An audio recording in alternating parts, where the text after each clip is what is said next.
আমাদের অনেকের এই মানসিকতা আছে, অন্যের প্রাইভেট বিষয় নিয়ে কখনো আপনি নাক গলাতে পারবেন না, কারো প্রাইভেসিতে আপনি ইন্টারফেয়ার করবেন না, কারো প্রাইভেট স্পেসে আপনি ইন্টারফেয়ার করবেন না। এটা খুব বাজে একটা স্বভাব, এটা ইসলাম হারাম করে দিয়েছে।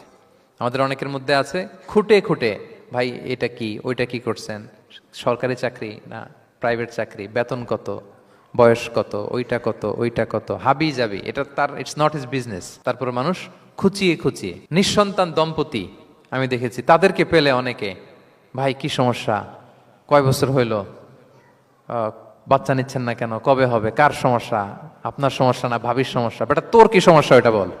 একজন নিঃসন্তান দম্পতি তারা কি স্ট্রাগলের মধ্য দিয়ে যায় আপনি জানেন?